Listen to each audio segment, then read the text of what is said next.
The Archdiocese of Milwaukee. The story of the faith in this diocese began with the labors of a fearless Jesuit explorer, was sustained and nurtured over the years by faithful bishops devoted to preserving the cultural richness of their people, and carries on today under the leadership of its current apostle, Archbishop Jerome Edward Listecki. On my tombstone, I would like it to say he led them towards holiness. Not that we achieved holiness, but he led them towards holiness. This is the story of the bishops of America, the shepherds of the past and the shepherds of today, who through their callings and ministry carry the church into the future. It's also the story of their parish, their church, the Cathedral.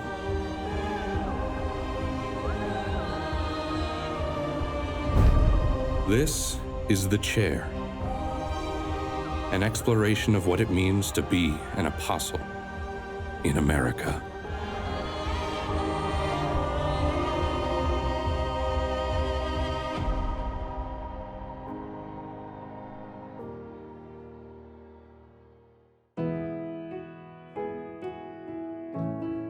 Situated on the western banks of Lake Michigan is the city of Milwaukee, Wisconsin.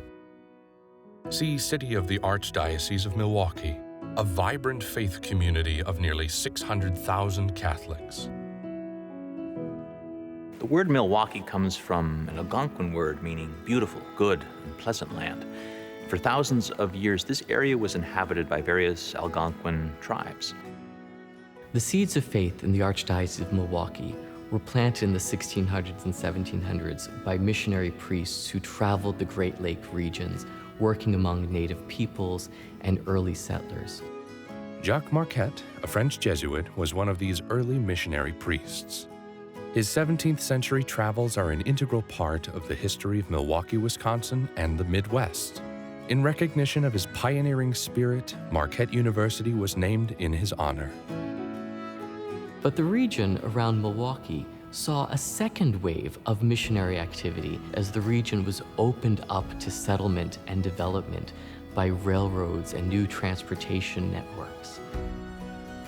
In 1843, Pope Gregory XVI creates the Diocese of Milwaukee, which encompasses the entire state of what is now Wisconsin. The first bishop appointed is Swiss-born John Martin Henney, and he serves the people of Milwaukee for about 38 years. Henney felt called to the priesthood at a young age. While studying philosophy and theology in Rome in 1824, he accepts an invitation from Bishop Edward Fenwick to come and help in the American missions. He arrives in Baltimore, Maryland in 1829, completes his studies for the priesthood. After years as a missionary in Ohio, Henney is named the first bishop of the new Diocese of Milwaukee. And on February 12, 1875, the diocese is elevated to an archdiocese by Pope Pius IX. Henney was a courageous individual. You imagine taking over the entire Midwest province. He had Wisconsin, Michigan, he had part of Minnesota. You know, this was all under his charge, and he had three priests to do that. Can you imagine the task that this guy had? And Milwaukee helped shape the character of the German population in the United States. Over the years, the bishops recruited sisters to come and serve in his schools. The School Sisters of Notre Dame, the School Sisters of St. Francis, and others came in order to serve the growing Catholic flock by establishing schools, founding hospitals, orphanages, and other social service ministries. In the Archdiocese of Milwaukee, the bishops were committed to protecting ethnic communities. They believed that the church would be strengthened by protecting and promoting ethnically homogeneous parishes and religious communities. They established separate parishes for German Catholics, for Polish Catholics, for Italian Catholics, and other groups. They believed strongly in kind of a German Catholic principle that language preserves faith. In 1889, the state of Wisconsin passed the Bennett Law, which required that schools use English to teach all major subjects in both public and private schools. The law was bitterly opposed by both German Catholics and Lutherans. Now, this was perceived by the German people of Milwaukee as an attack on immigrants and parochial schools, and it was bitterly resented by the German Americans. Now, the Bennett Law was endorsed and promoted by, among others, the Anti-Catholic American Protective Association. Representatives of this group also had made public announcements that the Roman Catholic Church's hierarchy had instigated the Civil War. Opponents of the Bennett Law, including Milwaukee's second Archbishop Michael Heiss, mobilized in Milwaukee. This strong show of solidarity among Milwaukee's immigrant population led to the repeal of the law in 1891.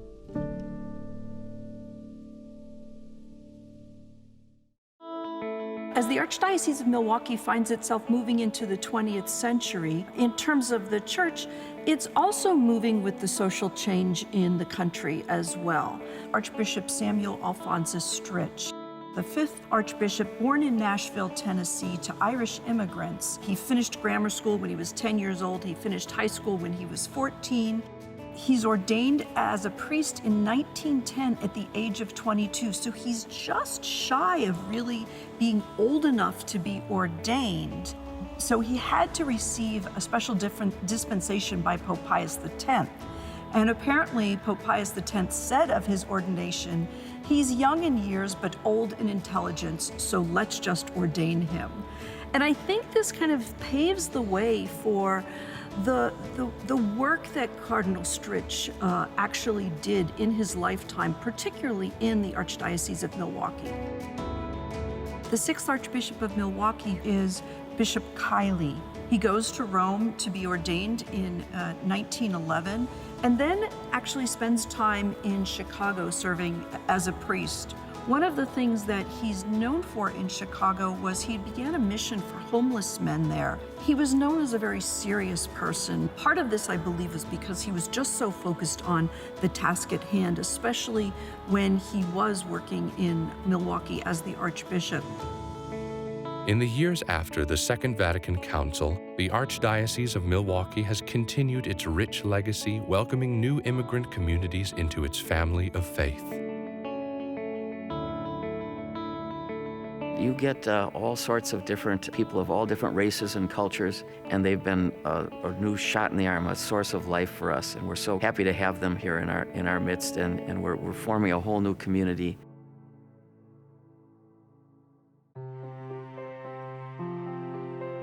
The Mother Church and center of liturgical prayer for the Archdiocese of Milwaukee is the Cathedral of St. John the Evangelist.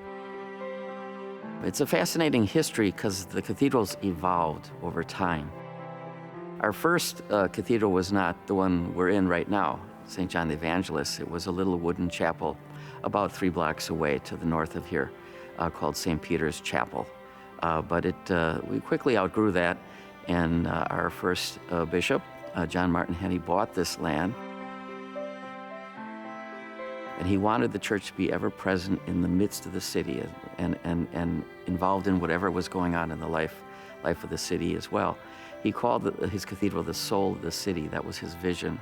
And he built big. He laid the foundation stone in 1847. It took him a while to raise the funds. So they finished in 1853. When it was completed, it was the largest building in the city of Milwaukee by far. And some of the critics said he was a little too opulent, a little too grandiose. But he knew what he was doing. When he started building the church, we had 6,000 Catholics in the diocese. And by the time he finished, there were 90,000. January 29th, 1935, 2 of our ushers from the cathedral were walking by the church on their way home. They noticed flames flickering inside the church. They immediately called the fire department. By the time the fire department got here, they knew they couldn't save the church. Money was short in the 30s, as you know, but eventually they made that bold and brave decision to rebuild. That would have been Archbishop Stritch. Moses Elias Kiley finished the renewal and rebuilding of the cathedral in 1943. After a drastic renovation to the cathedral in 2001. The cathedral was rededicated in 2002 after undergoing some, major renovations. The baldacchino, which is the canopy over the altar, was removed. The altar was moved forward, kind of into a more central space. And above the altar, it was crowned by a huge fiberglass crucifix. In a modern design, the crucifix is kind of tilted at an angle, and it's surrounded by a crown of thorns that's 14 feet in diameter. If you go around the church and you see certain aspects of it that we're trying to capture the spirit of the liturgy of the Second Vatican Council, hence the altar comes out further amongst the people. The font goes to the front of the door to symbolize the entry into the church. Music, much more a part of the liturgical renewal, so we add a second organ. we're one of the few parishes, and certainly cathedrals, that have two organs that can be played at the same time. We have a statue of Pope St. John the 23rd here, who called the council, and the version of Mary that we have, it's called after the title she was given the Second Vatican Council, Mary, Mother of the Church. And we also have two icons of deacons. It's our way of honoring permanent deacons, which was restored by the Second Vatican Council. So there are all sorts of elements that are pointing to the more theological, liturgical part of the Second Vatican Council. But that also had a call, as we know, through Gaudium et Spes and other documents, about reaching out to the world. And I think after the liturgical things were taken care of, then we immediately began to focus on those outreaches, that whole concept of soul of the city, and hence the reconfiguring of our buildings to reach out and really help the community, especially the poor. The cathedral features 13 hand-cut stained glass windows, and it also is unique in that it features a large baptismal font in the sanctuary, and the baptismal font is actually in the shape of a tomb. And this is of great theological significance because it reminds us that when we are baptized, we die to the old man or the old self, and we rise to new life in Christ. We light the church up from the outside every night, and it's visible for quite a while. What's amazing is that this is now kind of an entertainment area too. There's a lot of restaurants and bars around here, and I live in the rectory right in the midst of it. And so on a Friday night or a Saturday night, you'll see people coming out of the bars, young people having a great time, and walking by this cathedral, and they'll pull their phones out and take pictures of that tower. So even whatever state they're in, there's something that attracts them to that light in the midst of the city. I think it's a sign of hope.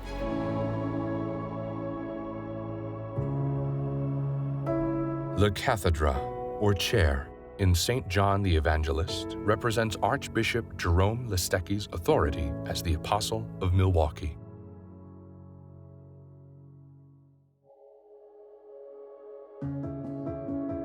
I grew up on the south side of Chicago in a Polish-Hispanic area. Huge cathedral-like parish, so those cathedral-like parishes are very familiar to me growing up. My dad was your ethical Catholic, being a World War II Marine. He would do everything that basically the church would say, no meat on Fridays, church on Sundays, so we did that. My mother was more the pietistic, spiritual aspect of the family, where she had devotional practices. I went to grammar school at my local parish, started in kindergarten, went through 8th grade, never had a lay person. It was always a sister in a habit, so there was that religious environment that surrounded basically all of us. It depends on who you talk to in the family, but I wanted to be a priest since I was 2.5 or 3, and never wanted to be anything else. Basically always a priest. So I was out with my quasi-aunts and uncles and my mother and father, and one of them said to me, the way the story goes, is, "Jerome, what do you want to be when you grow up?" And a priest passed, and I pointed to the priest and said, "That's what I want to be." And of course they patted me on the head, dismissed me, and said, "That's good. He'll change his mind. He'll be different." But I never have. I never have. That's always been my call and my vocation. I went to the high school seminary at Quigley, so it was the height of what they referred to as the vocation era. And there was 400 and some in my single class at South and another couple hundred at North. It was an exciting time in the church. You were involved in a lot of the social action that was going on, the integration movement. That always has to have an impact on me, but the impact was always in my sense that the church can make a difference, more so than society. If you take a look at John Paul II, what was a constant theme for him was he was always addressing the culture, the shaping, changing of the culture. And why was he doing that? He was doing that because he knew that if true change was going to happen, it would happen internally. It would happen with a conviction by people. It would happen in the direction of their vision. So there's a radical need for radical evangelization in the lives of people of faith today.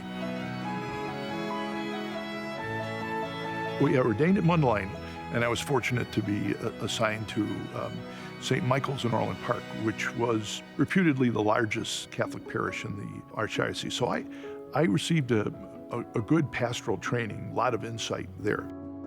Then I was shifted to the north side, to St. Margaret Mary's. After a few years of pastoral ministry, Bishop Listecki went to Rome to study canon law and theology, where he earned his licentiate and doctorate in canon law from the Pontifical University of St. Thomas Aquinas. I went over to Rome with already law degrees, finished my doctorate in canon law, and then turned around and I get a call from the rector of the seminary who said, we have lost our moral theology department here at Mundelein, and so we need you to go into, moral theology. So that was a great opportunity. And when I came home, I was assigned to Mundelein, St. Mary of the Lake Seminary, so I took over the moral theology department. After years on the faculty of Mundelein Seminary, a short tenure as pastor of St. Ignatius Church in Chicago, Archbishop Listecki was named an auxiliary bishop of Chicago on November 7, 2000. I was just appointed pastor of St. Ignatius Parish on the north side of Chicago. I pick up the phone and he said, Jerry, he says, I want you to come down to the residence immediately. And I said, well, Your Eminence, I said, there's no support here. I'm trying to get things ready for installation. He said, Jerry, he said, I need you down here at the residence immediately. I said, oh, I could hear it in his voice. So I, basically walked in. He's standing in front of the door and he said, Jerry. I said, what? You're up. Just tell me, what is it? And he said, Holy See called this morning, been named a bishop. And I looked at him and I said, what? And he looked at me and said, Jerry, I am more surprised than you are. So I said, thank you, Your Eminence, for your vote of confidence. And he said, oh, no. And he sat down and we talked and he said, now, look, you can turn down being a bishop, but remember this, if the church ever asks or makes a demand on you from this moment on, you can never say no. And then he said, and you have till 3 o'clock this afternoon to give me your answer. After serving in Chicago for a few years, Jerome Listecki was appointed the Bishop of La Crosse. He served in La Crosse until November 14, 2009. Pope Benedict XVI appointed him the Archbishop of Milwaukee. Just coming here, they asked me a question, what do you want on your tombstone? On my tombstone, I would like it to say, he led them towards holiness. Not that we achieved holiness, but he led them towards holiness. We were on the right direction that God wants in the gospel, that we use the sacraments to help us fulfill the mission of the church. That he led them towards holiness. That's what I would want.